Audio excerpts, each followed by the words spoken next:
في احدى الزملاء منهم جه عمل معانا انترفيو عندنا في الشركه، وكان مهندس كويس جدا. فبنتكلم معاه على ان في سالري معين هيكون بالمنظر دوت. فقال ازاي يعني؟ قلنا له البادجت وان السوق بتاع قطر موجود بالمنظر ده، انت راجل كويس، لو انت قابلت هذا البادجت ممكن تشتغل معانا.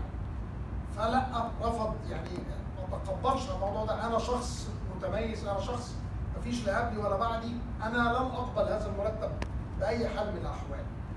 فده بيبقى نتيجه السلوك بتاع الفا، او نتيجه تفكيره ان هو ممكن يضيع حاجه فرص من ايده، او يضيع حاجه هو فيها نتيجه هذا السلوك، ونتيجه التعنت في الراي، ونتيجه ان هو شخص غير فليكسبل او شخص غير مرن. بس. Thank you very much. One more point I would like to add here. Somehow, unfortunately, the company's systems policies also plays a vital role. Every company's policies are designed in such a way that they reward alpha employees.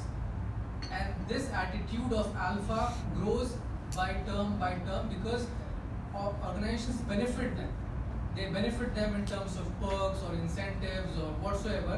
So this alpha male takes a very aggressive or arrogant role, and that is for that reason it's called as alpha male. May I say something here? What you said, just one moment. The modern HR says you have to have competencies for each job. So what he said about the reward, it's a technical competencies.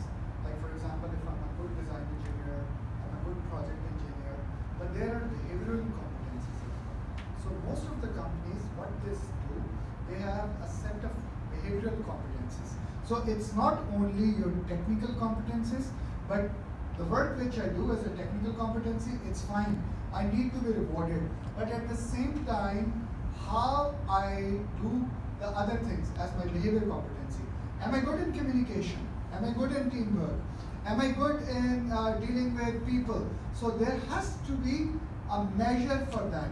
So in some companies, even in the Middle East, what I've seen after seeing the reports, they have put 40% for technical thing and 60% for behavior. Some companies, they have done 50-50. In that regard, you can control your alphas, you can control your other snakes and narcissists as well. Because and for the others, if your technical competencies are good, then the organizational hostages, they are not able to survive. So it's the way the HR, it's the way how the company management perceive this. So that's very important. Any question about alpha, any comment? You want to say something on this? Or you want to answer some question? Okay. Yeah. Yeah, please. Fine. Thanks for sharing the description for alpha.